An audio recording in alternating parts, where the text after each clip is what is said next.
बिस्मिल्लाहिर्रहमानिर्रहीम। अच्छा जी, last class में हम लोगों ने कुछ चीज़ें डिस्कस की थी रिलेटेड टू मेथड्स। के मेथड्स हमारे पास स्टैटिक होते हैं और इंस्टेंस होते हैं, ठीक है। ये दो चीज़ें हमने डिस्कस की थी, इफ़ यू रिमेंबर। आज हम लोग उसी को आगे लेके जाएंगे। हमने मल्टीपल क्लासेस में देखा था कि मल्टीपल क्लासेस हमने एक ही फाइल के अंदर बनाई थी।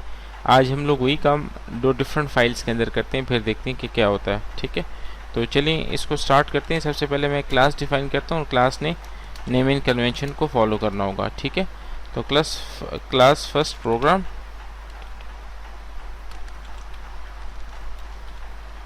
यहाँ पे आपके पास एक ड्राइवर मेथड होगा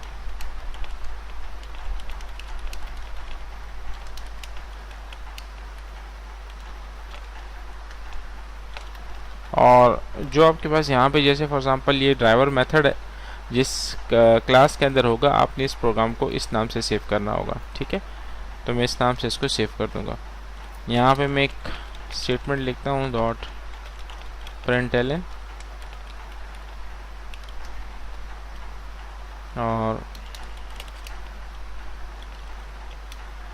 दिस इज मेन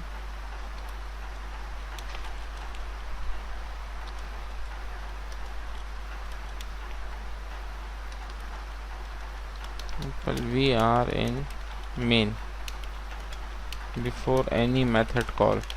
और मैंने आपको बताया था कि यहाँ पे ये जो मेन है ये मेथड है, ये फंक्शन नहीं है। तो जावा के अंदर फंक्शंस का कॉन्सेप्ट नहीं है। जो चीज़ सी प्लस प्लस में हम यूज़ करते थे फंक्शंस के लिए, यानी जिन चीज़ों को हम फंक्शन वहाँ पे कहते थे, वही group of statements, they have unique name, they are defined to perform a specific task, they will always execute on call and will return value. तो यहाँ पे मेथड जो है ये वैल्यू रिटर्न करते हैं या नहीं करते, ये इस रिटर्न टाइप पे डिपेंड करता है, ठीक है। तो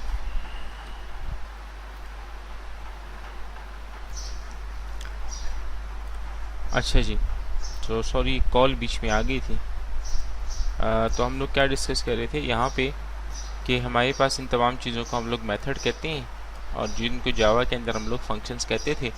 और ये रिटर्न टाइप जो है ये आपको ये बताती है कि भाई इसने वैल्यू रिटर्न करनी है या नहीं करनी। तो इस वक्त मैंने क्लास बना ली है फर्स्ट प्रोग्राम के नाम से और देखिए ये नेमिंग कन्वेंशन फॉलो कर रही है। यानी पहला सारा वर्ड जो है और उसका फर्स्ट कैरेक्टर और दूसरा सारा वर्ड जो है उसका फर्स्ट कैरेक्टर कैपिटल है, बाकी सारे स्मॉल है। इस वक्त ये हमारे पास क्या है, ये एक मेथड हमारे पास बन के आ गया है।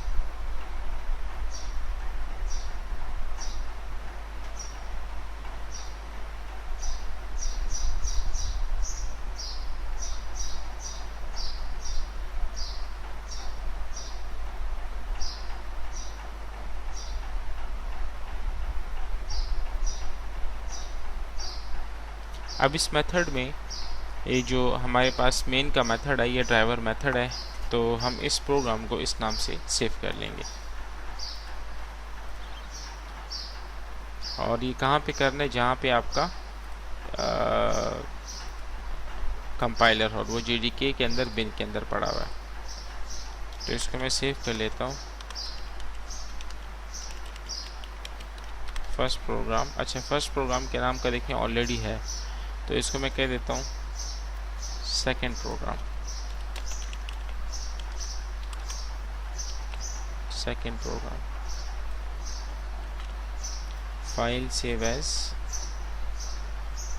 सी ड्राइव के अंदर JDK के अंदर बिन, ठीक है। ये मैं आपको बताया था कि डबल कोट्स में क्यों दे रहा हूँ डॉट जावा। अच्छा, आप लोगों की असाइनमेंट जो है वो लॉन्च हो चुकी है, उसकी जो लास्ट डेट है दैट इज़ 5 मई। और ये आप लोगों के मिड टर्म की एक असाइनमेंट है। एक दूसरी असाइनमेंट आपको मिलेगी 15 मई के बाद, जो कि 25 मई तक आपने सबमिट करवानी होगी। उसके भी आपके 10 नंबर होंगे, तो 10 और 10 कुल मिला के 20 नंबर होंगे जो कि आपके मिड के लिए काउंट होंगे। फ़िलहाल के लिए ये प्लान है, ये फाइनलाइज हो चुका है। बाकी अगर इसके अंदर कोई रद्द-बदल हुआ तो उस हवाले से हम आपको बता देंगे। देखेंगे ये जो कोविड-19 है, अब कोविड-19 में अगर कोई एक्सटेंशन होती है छुट्टियों की तो उस हवाले से फिर आपको हम अपडेट कर देंगे कि आगे का अमल क्या होगा। फिलहाल आप अपने काम के ऊपर फोकस करें, और जो स्टूडेंट्स जिनके प्रोजेक्ट्स हैं, आप लोग प्रोजेक्ट्स के ऊपर भी आएँ और प्रोजेक्ट्स को देखिए। ठीक है, प्रोजेक्ट्स को देखें कि आपने कौन सा प्रोजेक्ट करना है, और उसके अंदर आपने अपने जो प्रपोजल्स हैं उसके ऊपर भी काम शुरू कर लें।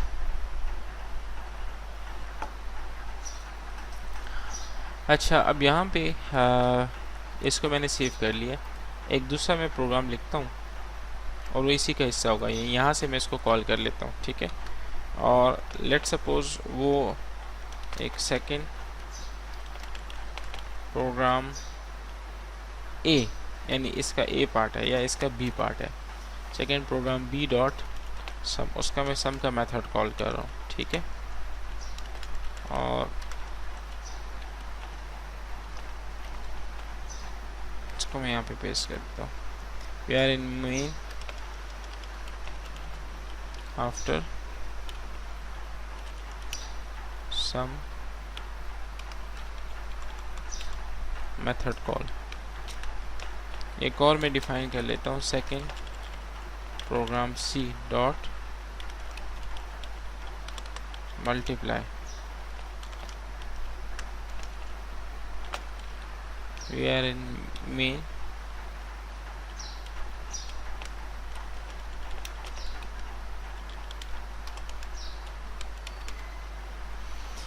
अच्छा जी, अब ये हो क्या रहा है, थोड़ा सा आप लोग देखिए। ये फर्स्ट स्टेटमेंट आपके पास एग्जीक्यूट होगी।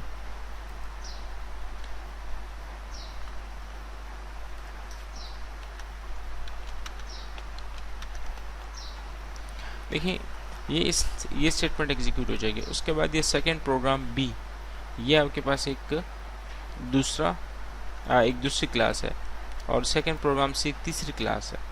इस क्लास के अंदर सम का मेथड हम कॉल कर रहे हैं, इस क्लास के अंदर मल्टीप्लाई का मेथड हम कॉल कर रहे हैं। ठीक है, तो ये चीज़ें आपके जहन में हों कि एक के अंदर सम है, एक के अंदर मल्टीप्लाई है। तो चलिए मैं दूसरा मेथड अभी लॉन्च करता हूँ, इसको मैं सेव कर लेते हैं।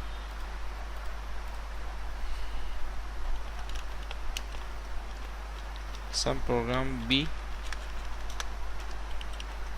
अब एक बात का ख्याल रखें कि वो हमारा मेन प्रोग्राम था, जो सेकंड प्रोग्राम था, उस सी के अंदर एक मेन का मेथड होगा, बाकी किसी के अंदर आप मेन का मेथड डिफाइन नहीं करेंगे। ठीक है, तो इसमें हम लोग क्या करते हैं कि यहाँ पे पब्लिक स्टैटिक void सम,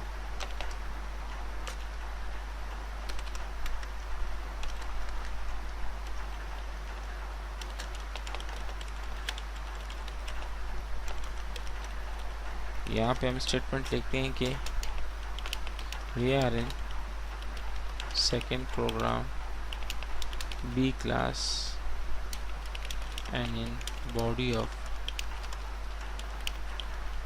सम मेथड। ठीक है, इसको सेव कर लेते हैं सेकेंड प्रोग्राम बी के नाम से, सेव एज।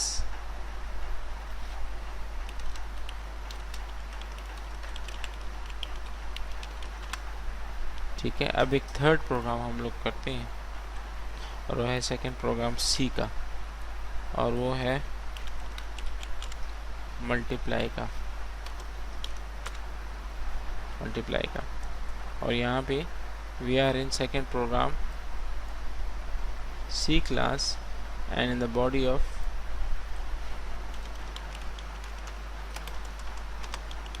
Multiply method.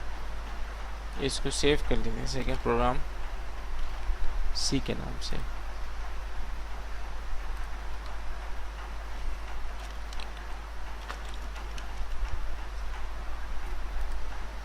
अच्छा जी, यहाँ तक तो हो गया। अब ज़रा मैं आपको दिखा देता हूँ कि हमारे पास ये फाइल्स कहाँ पे पड़ी हैं। तो रन से मैं डायरेक्ट आ गया। यहाँ पे हमारे पास एक जो प्रोग्राम था वो सेकंड प्रोग्राम डॉट जावा, फिर second program B dot Java, फिर second program C dot Java, ये तीनों प्रोग्राम्स यहाँ पे पड़े हैं। लेकिन क्योंकि क्लास फाइल अभी तक नहीं है, और क्लास फाइल इसलिए नहीं है क्योंकि अभी तक ये तीन फाइल जो है वो कंपाइल नहीं हुई। तो हम मेन जो प्रोग्राम है इसको हम कंपाइल करते हैं। ठीक है, तो चलिए देखते हैं कि कंपाइलेशन से क्या होगा। ये थोड़ा सा मैं ऊपर कर लेता हूँ। आप लोग यहाँ पे इस पोर्शन पे फोकस करेंगे क्योंकि ये जगह एम्प्टी है, तो आपको यहाँ पे कुछ चेंज नज़र आएगा।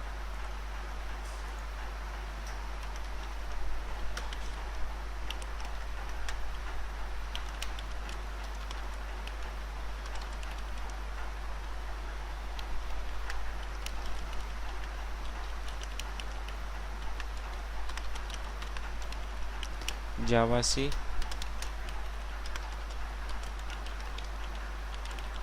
Second program dot Java run करते हैं तो देखिए ये क्या करेगी। यहाँ पे देखिए थोड़ा सा आपको चेंज नज़र आया होगा कि जब मैंने पेरेंट प्रोग्राम का ऑब्जेक्ट बनाया, क्योंकि पेरेंट प्रोग्राम के अंदर हमारे पास फिर दूसरे चाइल्ड प्रोग्राम की एग्जीक्यूशन है, तो ये देखें हमने सेकेंड प्रोग्राम डॉट जावा को जब कंपाइल किया तो ये देखें second program dot class file हमारे पास आ गई है। ये सेकेंड प्रोग्राम डॉट क्लास है। उसके बाद second program B dot Java, ये क्लास प्रोग्राम था सोर्स, ये इसका देखें क्लास फाइल या जो बाइट कोड है वो बन के आ गया। Second program C dot Java, ये हमने किया और ये देखें ये उसकी क्लास फाइल जो है वो बन के आ गई है। तो हमने क्या किया, हमने सिर्फ एक का जो पेरेंट क्लास है, ये वो पेरेंट क्लास है, हमने इस पेरेंट क्लास का ऑब्जेक्ट बनाया और इस पेरेंट क्लास के ऑब्जेक्ट से इस पेरेंट क्लास का ऑब्जेक्ट बना। फिर इस पेरेंट क्लास के ऑब्जेक्ट ने इस क्लास को एक्सेस करना चाहा, इसका ऑब्जेक्ट नहीं था तो पहले इसका ऑब्जेक्ट बनाया। फिर इस पेरेंट क्लास ने इस क्लास को एक्सेस करना चाहा, क्योंकि कंपाइलेशन के दौरान सारा फ्लो समझ में उसको आ जाता है, फिर इसने इस क्लास का भी ऑब्जेक्ट बना दिया। तो ये सारे ऑब्जेक्ट जो हैं वो बन के आ गए। अब अगर मैं इसको एग्जीक्यूट करना चाहूँ तो ये देखिए आपके सामने ये आसानी से एग्जीक्यूट हो जाएगा, क्योंकि वो सारे ऑब्जेक्ट जो हैं वो बन के आ गए।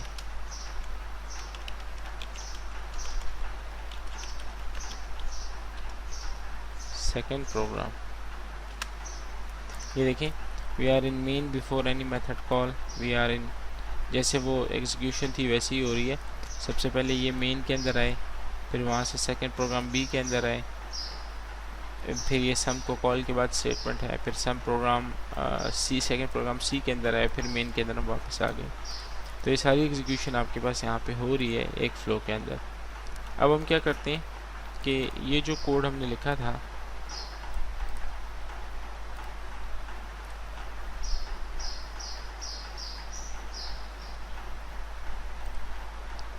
सेकेंड प्रोग्राम डॉट जावा, इसको मैं इसके अंदर पेस्ट कर देता हूँ और ये जो सेकेंड प्रोग्राम बी का कोड था इसको भी मैं कॉपी करके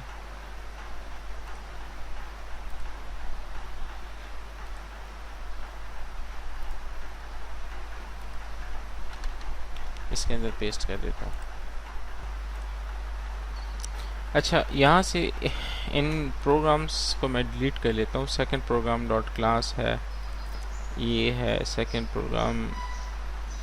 प्रोग्राम बी है, फिर ये इसकी क्लास है, सेकेंड प्रोग्राम सी है। सिर्फ सेकेंड प्रोग्राम डॉट जावा को मैं रहने देता हूँ, बाकी तमाम फाइल्स को मैं यहाँ से डिलीट कर देता हूँ। ये वो सोर्स फाइल हमारी है। अब हमने किया क्या है, इसका अगर मैं थोड़ा सा साइज़ कम कर दूँ, फॉन्ट को नज़र आ जाए, ये हमारी वो फर्स्ट क्लास थी, ठीक है। उसके बाद ये हमारी वो सेकंड क्लास है और ये हमारी वो थर्ड क्लास है। तो हमने बजाय इसके कि वो अलग अलग फाइल्स के अंदर हो, हमने उसको एक ही फाइल के अंदर डाल दिया और इसको मैं सेव कर देता हूँ। अब ज़रा मैं आपको यहाँ पे ओपन करके दिखा देता हूँ कि अब क्या होगा। अब हम इसको दोबारा से कंपाइल करते हैं और देखिए यहाँ पे सिर्फ सेकेंड प्रोग्राम डॉट सी है। यहाँ पे थोड़ा सा आपने मूवमेंट देखनी है, ठीक है। सेकेंड प्रोग्राम डॉट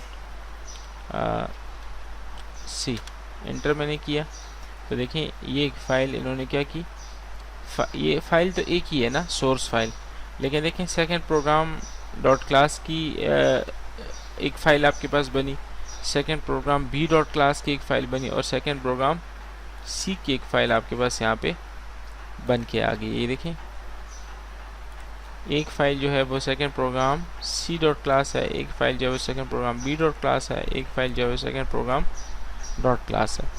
तो 3 डिफरेंट फाइल जो आपके पास यहाँ पे इस पोर्शन में नज़र आ रही हैं, ये वो क्लास फाइल्स बन के आ गई हैं और ये एक सोर्स फाइल है।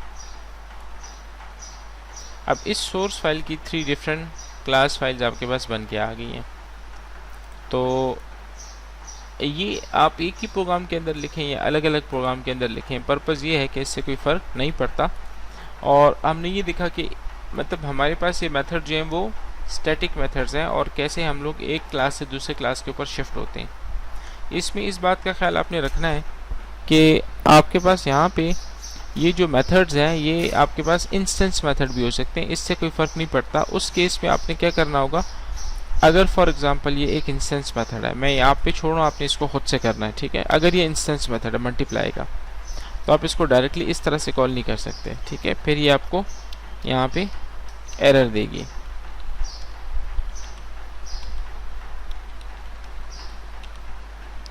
उसको आपने करना क्या होगा, आपने करना होगा second program C obj is equal to new second program C, फिर obj डॉट मल्टीप्लाई, ठीक है। क्योंकि जब इंस्टेंस मेथड होगा, जब स्टैटिक कवर्ड नहीं होगा, जैसे आप यहाँ पे देख लें, यहाँ पे इसके साथ स्टैटिक कवर्ड है, यहाँ पे इसके साथ स्टैटिक कवर्ड नहीं है, विच शोज़ कि ये जो मेथड है ये इंस्टेंस मेथड है और ये जो मेथड है ये स्टैटिक मेथड है। तो इस केस में फिर आपने क्या करना होगा, आपने इस केस में उस जो मेथड है आप उसको डायरेक्टली कॉल नहीं कर सकते, रादर आप उस क्लास का ऑब्जेक्ट बनाएंगे और उस ऑब्जेक्ट के थ्रू आप उस मेथड को कॉल करेंगे, जो हमने लास्ट क्लास में पढ़ा था कि भाई स्टैटिक और इंस्टेंस को कॉल करने का क्या तरीका है। यहाँ तक तो ये था कि आप कैसे ये मेथड्स, आपके पास मल्टीपल क्लासेस हमने देखी और फिर उसके अंदर स्टैटिक और इंस्टेंस मेथड का कॉन्सेप्ट देखा, और मैंने आपको बताया था कि स्टैटिक और इंस्टेंस मेथड जो है वो क्यों इंपॉर्टेंट है। अब हम क्या करते हैं कि इन सब को मैं यहाँ से डिलीट करके एक छोटा सा और काम मैं यहाँ पे करने जा रहा हूँ। ये स्केलेटन में रहने देता हूँ। अगर आपसे पूछा जाए कि स्केलेटन क्या है, तो ये आपके पास स्केलेटन है, ठीक है। किसी भी उसका जावा के प्रोग्राम का इस तरह का स्केलेटन होता है, आपके पास इसके अंदर एक मेन का मेथड होता है। अब हमने क्या करना है, इस मेन को हमने कोई पैरामीटर पास करना है, क्योंकि मेथड जो है उनको आप पैरामीटर्स पास कर सकते हैं, ठीक है। और ये जो पैरामीटर रिसीव करेगा उसकी जो टाइप होगी वो स्ट्रिंग होगी, ठीक है। अच्छा, एक बात और हो सकता है आपके पास ये मेथड बुक्स के अंदर ऐसे लिखा हो,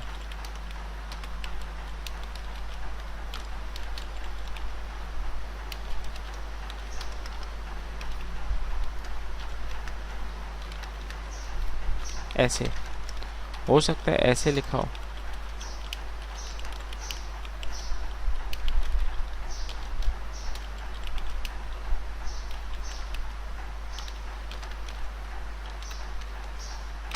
तो इससे फ़र्क नहीं पड़ता, आपके पास ये ब्रैकेट्स, ये एस का, ये एस तो वेरिएबल है ना, ये एस है, यहाँ पे भी एस है, यहाँ पे मैंने इसको अर्ग्स ले लिया है। कोई भी वेरिएबल आप ले सकते हैं, आई जे के एस के एरे है ये। आप को अगर याद हो, आप लोग एरे कैसे डिफाइन करते थे, int data type and then ARR ऐसे, ठीक है। तो देखिए ये एक आपके पास डेटा टाइप है, ये उस एरे का वेरिएबल है, ठीक है। तो ये आपके पास डेटा टाइप है, ये डेटा टाइप है, ये एरे का वेरिएबल, और ये ब्रैकेट्स आपको एरे बता रही है कि एरे है। लेकिन ये जो एरे है ये डायनामिक इन नेचर है, और ये जो एरे है ये इसकी जो टाइप है वो ऑब्जेक्ट की सूरत में होती है, ठीक है। यहाँ से इसको मैं डिलीट कर लेता हूँ। अब मैंने इसको कोई डेटा पास करना है, ठीक है। फॉर एग्ज़ाम्पल इसको मैंने हेलो पास करना है और वर्ल्ड इसके साथ मैं लगा दूंगा, ठीक है। वर्ल्ड इसके साथ मैं लगाऊंगा और हेलो इसको मैंने पास करना होगा। तो system dot out dot println s of 0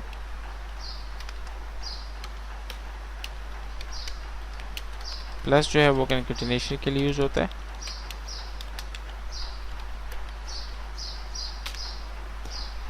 अब इसमें क्या होगा, s ऑफ 0, ये s एक एरे है, इसको इंशाल्लाह नेक्स्ट क्लास में हम डिटेल से पढ़ेंगे, इसके ऊपर करेंगे तो एरेज भी हमारे कवर हो जाएंगे। s ऑफ 0 को जो डेटा मैं पास करूँगा वो s ऑफ 0 के अंदर आएगा, और वर्ल्ड में यहीं पे इसको मैं 0 पास करता हूँ, ठीक है। इसको सेव करते हैं। 0 में नहीं पास करता, 0 ये जो एरे का इंडेक्स है 0, एरे आपके पास देखें कुछ ऐसे होता है, s ये इसका जो इंडेक्स नंबर है वो 0 होगा, 1 होगा, 2 होगा, 3 होगा, 4 होगा। तो अगर मैं इसको एक्सेस करना चाहूँ तो मैं लिखता हूँ s ऑफ 0। अगर मैं इसको करना चाहूँ तो मैं लिखता हूँ s ऑफ 1। अब जब आप इस मेन को डेटा पास करेंगे, मैं एक कोई हेलो वर्ल्ड पास करना चाहता हूँ तो हेलो इसके अंदर आएगा ऐसे। तो मैं इसको बता रहा हूँ कि s ऑफ 0 उसके साथ कंकेट कर दो किस चीज़ को, वर्ल्ड को। ठीक है, तो इसको मैंने सेव कर दिया। अब इसको हम कंपाइल करते हैं।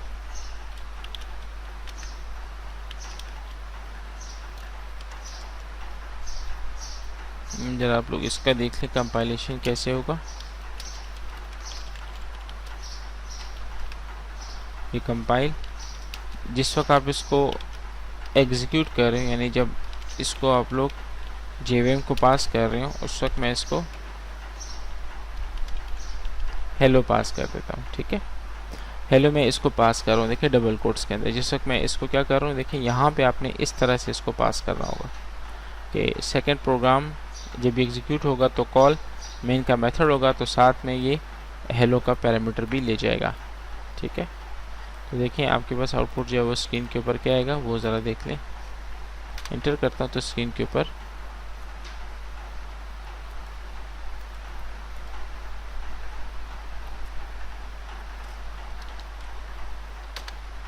ये देखें हेलो वर्ल्ड। ठीक है, ये जो हेलो है ये हमने पास किया और ये जो वर्ल्ड है ये हमने कोड के अंदर लिखा हुआ है।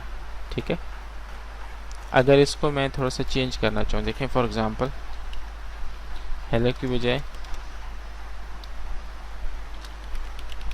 पाकिस्तान, तो देखिए वो पाकिस्तान वर्ल्ड आ गया, पाकिस्तान एंड मॉडर्न। तो देखिए पाकिस्तान एंड मॉडर्न वर्ल्ड आ गया। तो इसके ऊपर आप काम करें इंशाल्लाह। इसको हम कंटिन्यू करेंगे, देखेंगे इसको मज़ीद पैरामीटर भी पास करेंगे। अपना ख्याल रखें और दुआ में याद रखें। Thank you.